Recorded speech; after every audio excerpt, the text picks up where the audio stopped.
volunteers, he eagerly joined the Army.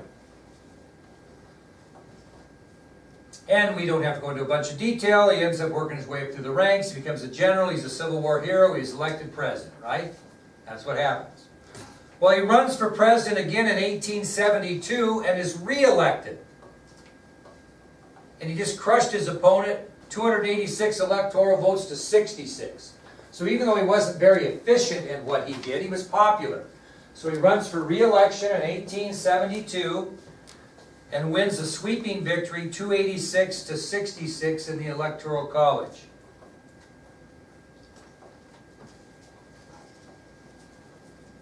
And he was able to and was willing to run for a third term. But he lost his party's nomination. Lost his party's nomination.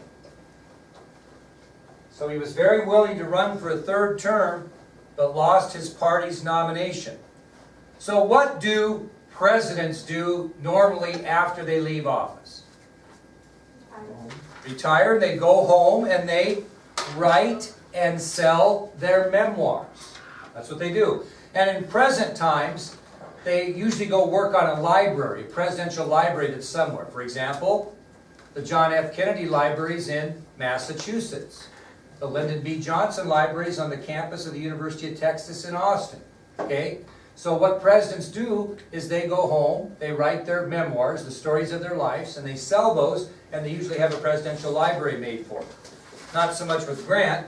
But anyway, the thing about Grant, even though he was willing to serve a third term, but lost his party's nomination, he had to write and sell his memoirs because he was dying of cancer. And he was near broke when he left the presidency. So, again, he was willing to serve a third term, but he lost his party's nomination. So he left office and went to writing and selling his memoirs because he was dying of cancer. Now here's the story. He had nothing for his family. And so this was how he was going to leave his family financially set, was selling these memoirs. Okay? Guess who published them? A very famous man in the writing world. Mark Twain published his memoirs. And guess how much he got out of those memoirs. Now please keep in mind, you know, this is 1876-ish or more, 77-ish. How much did he sell his memoirs? Here's his memoirs right here. Personal Memoirs of Ulysses S. Grant, Volume 1 and 2. First edition, first printings. Guess how much he got on the royalties for his memoirs? In 1876, 77, yes? 50,000. That's a good guess. That's a good guess. Actually, he got 500,000. $500,000, which at that time was quite a bit of money. Okay, quite a bit of money.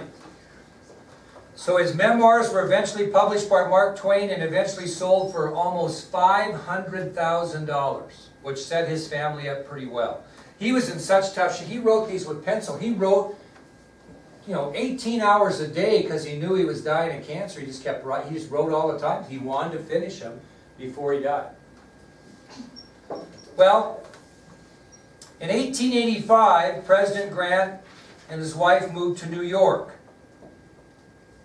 Moved to New York in 1885, where he died on July 23rd, 1885. So he wasn't there very long. So in 1885, early in 1885, President Grant and his wife moved to New York. He suddenly died on July 23rd, 1885, and is buried in New York City. Buried in New York City. Buried in New York City. His wife actually lived until 1902, and she passed away and is buried at his side. Okay? Now, a couple things to leave you with that we'll talk about when we get into Native Americans. Although he was a very popular president, historians will say that he probably was the worst president of the United States this country ever had. His cabinet, his administration was full of corruption. Full of corruption. And most historians will tell you if you rank presidents, that Grant will rank, if not the worst, right at the top of the list of the worst presidents that ever served our country. Okay? Anybody have any questions on that? Now, I know I promised you guys to show you this thing on college athletics. I really think you'll enjoy it, so we'll watch it. How's that sound? Okay, what we're going to do Monday is we're going to have a review and a test on Tuesday instead. Okay? We'll kick it up a day.